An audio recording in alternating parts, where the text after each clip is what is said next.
नमस्कार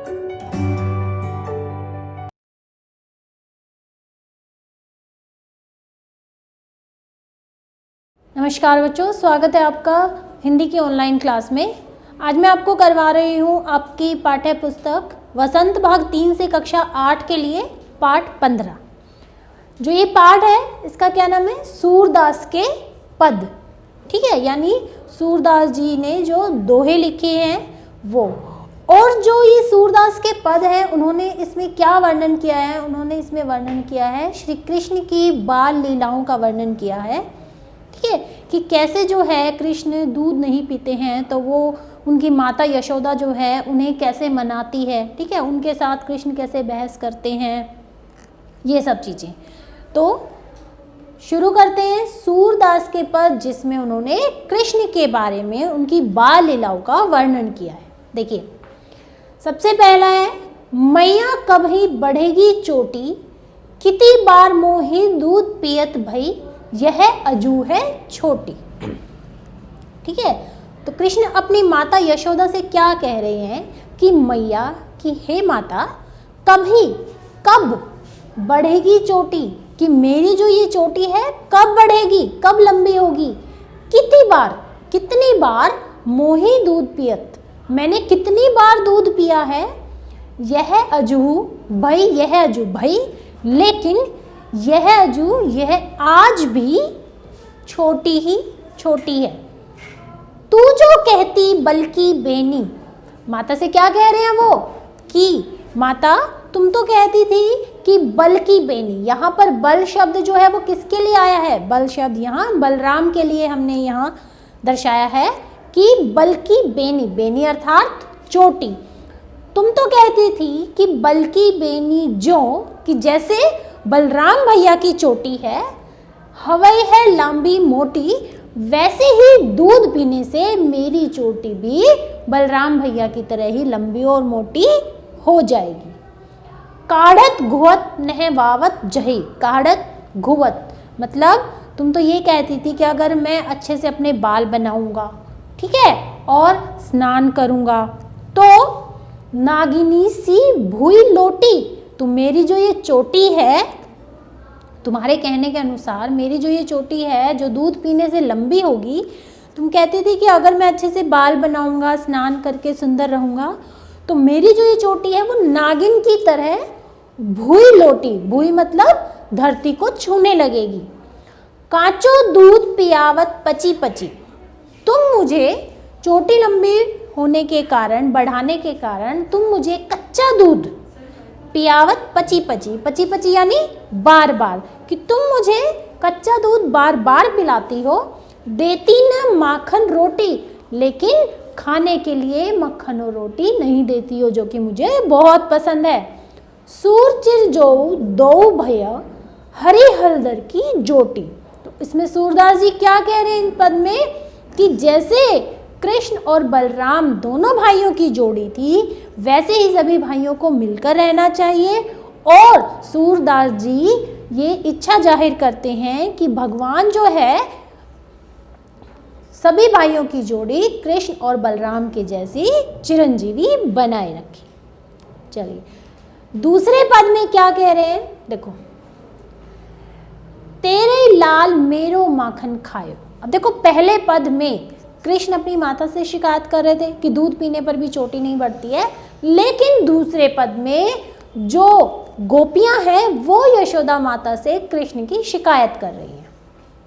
क्या कह रही हैं कि तेरे लाल मेरो माखन खायो, कि हे यशोदा मैया, आपका जो लाल है, आपका जो पुत्र है, उन्होंने हमारा जो है सारा मक्खन खा लिया है। दोपहर दिवस जानी घर सुनो, ढूंढी ढंडोरी आप ही आयो। दोपहर यानी दोपहर के समय हम सब के घर, सुनसान घरों को जानकर, हम घरों जो दोपहर के समय सबके घर सुनसान अवस्था में होते हैं, तो उस समय तुम्हारा ये पुत्र हमारे घरों में आता है। खोली किवारी, दरवाजा खोलकर, पैठी मंदिर में दूध दही सब सखनी खवायो, दरवाजे खोलकर हमारे घरों के अंदर बैठकर सारा दूध दही जो है वो खुद भी खाता है और अपनी सखनी मतलब अपने सखाओं अपने मित्रों को भी खिलाता है। उखल चढ़ी सीके को लीनो अनभावत भुई में डर कायो। उखल चढ़ी उसका, देखो उखल चढ़ी यहाँ पर ये बात क्यों कही गई है कि पहले जो होता था ना, देखो फ्रिज तो आजकल आने लगे हैं, पहले होते नहीं थे कि हम उसमें सामान रख देते हैं। तो पहले घरों में क्या होता था, एक मटकी में जो है दूध दही या मक्खन जो है एक मटकी में डालकर उसे छत से लटका दिया जाता था, ताकि कोई भी कुत्ता बिल्ली जो है उसको छू ना सके, उसको खराब ना कर सके। तो जब कृष्ण का हाथ नहीं जाता है उस मटकी तक, तो क्या करते हैं वो कि वो ऊखल पर चढ़ते हैं। ऊखल क्या होता है, जिसमें देखो हम कुछ भी सामान जो हार्ड चीज़ें होते हैं हम उसको कूटते हैं, जैसे बाजरा है, मिर्च है, और वो बाल्टी के जैसा इतना बड़ा होता है, पत्थर का होता है। तो वो ऊखल पर चढ़कर सीके को लीनी, सीका सीका क्या कहते हैं, उस मटकी को कहते हैं जिसमें सामान रखा होता है, कि वो उस मटकी को उस सीके को ले लेते हैं। अनभावत भुई में डरकायो, और उसमें से सारा सामान खुद भी खाता है कृष्ण, अपने मित्रों को भी खिलाता है, और जब उनकी इच्छा पूरी हो जाती है तो कुछ वो धरती पर भी गिरा देता है। दिन प्रति हानि होती गोरस की, यह डोटा कोने ढंग लायो। गोपियाँ क्या कह रही हैं कि दिन प्रतिदिन की रोज रोज जो है हमारी गोरस की, गोरस का अर्थ होता है जो गाय के दूध से चीज़ें बनती हैं, तो वो कह रही हैं कि रोज जो है हमारे गाय के दूध से बने हुए पदार्थों की, चीज़ों की जो है हानि होती जा रही है। यह डोटा कोने ढंग लायो, डोटा यहाँ क्या किया हुआ है, डोटा अर्थात लड़का, ठीक है। तो आपका, यशोदा माता से कह रही हैं कि आपका जो ये लड़का है ये ऐसे ऐसे काम कर रहा है। सूर श्याम को हटकी न राखे तैही पूत अनेक हो जाए। तो सूरदास जी ने यहाँ इन पंक्तियों में गोपियों के द्वारा क्या शिकायत की यशोदा मैया से कि न जाने तुम इस अनोखे पुत्र को कहाँ से लाई हो। क्यों? क्योंकि गोपियाँ जो है यशोदा माता से ईर्ष्या के कारण जल रही हैं कि कृष्ण जैसा अनोखा पुत्र उनके पास नहीं है, बल्कि यशोदा माता के पास है। तो इन दोनों पदों में सूरदास जी ने जो है कृष्ण की बाल लीलाओं और कैसे गोपियाँ उनकी शिकायत करती हैं वो सब दर्शाई।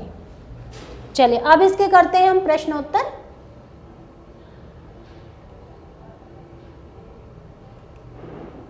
देखिए सबसे पहला प्रश्न है कि बालक श्री कृष्ण किस लोभ के कारण दूध पीने के लिए तैयार हुए। माता यशोदा ने कृष्ण को क्या बताया कि दूध पीने से उनकी चोटी किसकी जैसी हो जाएगी, बलराम भैया की तरह हो जाएगी और नागिन के समान धरती को छूने लगेगी। तो कृष्ण जो है अपनी चोटी को बड़ा करना चाहते थे, इसलिए वो अपनी चोटी बढ़ाने के लोभ में दूध पीने को तैयार हो गए। अगला प्रश्न है कृष्ण अपनी चोटी के विषय में क्या क्या सोच रहे थे। देखिए वो अपनी चोटी के विषय में सोच रहे थे कि उनकी चोटी अगर छोटी ही रह गई तो सब उन्हें चिढ़ाएंगे, दूध पीते रहने से चोटी जो है बलराम भैया की तरह मोटी हो जाएगी। तो ये सारी बातें जो है वो सोच रहे हैं। उसके बाद है दूध की तुलना में कृष्ण को कौन सा खाद्य पदार्थ सबसे अधिक पसंद है। दूध की तुलना में कृष्ण को मक्खन और रोटी अधिक पसंद है। अगला प्रश्न है तैही पूत अनोखी जायो। पंक्तियों में ग्वालन के मन के कौन से भाव लिखा है ना कि तैही पूत अनोखी जायो, मतलब तुमने ही इस अनोखे पुत्र को पैदा किया है। तो इस पंक्ति में ग्वालियों गोपियों के कौन से भाव जागृत हो रहे हैं। देखो इन पंक्तियों में ग्वालन के मन में यशोदा के लिए कृष्ण जैसा पुत्र पाने पर उनके मन में ईर्ष्या हो रही है, ठीक है। उनका मक्खन चुराते हैं कृष्ण तो उनके मन में क्रोध का भाव, मतलब इतना अनोखा पुत्र है, ये कौन सा भाव है, ईर्ष्या का भाव है कि उनके पास ऐसा पुत्र नहीं है। उनका मक्खन चुराते हैं तो क्रोध का भाव हो रहा है। तो इस प्रकार इन भावों के कारण ही वो यशोदा माता को उल्हाना देते हैं। उसके बाद हम मक्खन चुराते और खाते समय कृष्ण थोड़ा सा मक्खन क्यों बिखरा देते हैं। देखो जब भी कोई छोटा सा बच्चा होता है ना, तो आपने देखा होगा सबके घरों में, अपने छोटे बहन भाइयों को देखा होगा या किसी और के घर में भी देखा होगा कि बच्चा जब तक उसको खाना होता है खाता है, नहीं तो बाकी फिर बाद में तो वो उससे खेलने लग जाता है और खेलते खेलते वो सामान को बिखरा देता है। तो यही कारण है कि कृष्ण भी उस समय बहुत छोटे थे, तो जब तक उनका मन किया उन्होंने खाया, सखाओं को भी खिलाया और बाद में उन्होंने उसको जमीन पर गिराना शुरू कर दिया।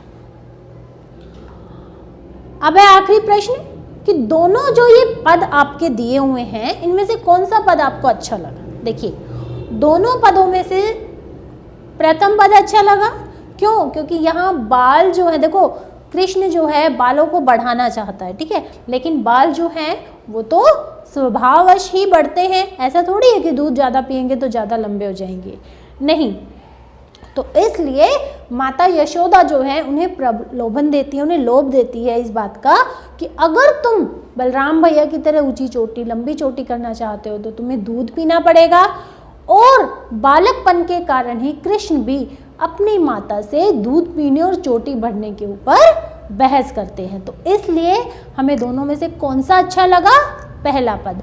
आपको दूसरा पद भी अच्छा लग सकता है, क्योंकि ये जो है, ये प्रश्न जो है वो हम सब अपनी अपनी इच्छा के अनुसार बदल सकते हैं। जिसको जो पद अच्छा लगा वो उसी के बारे में लिख सकता है। तो यहाँ पर जो है इस वीडियो में ये पूरा पार्ट जो है सूरदास के पद, इसके प्रश्नोत्तर भी मैंने करवा दिए हैं। तो आशा करती हूँ कि आपको जो है इस वीडियो के द्वारा सूरदास के पद और उससे संबंधित प्रश्नोत्तर अच्छे से समझ में आ गए। धन्यवाद।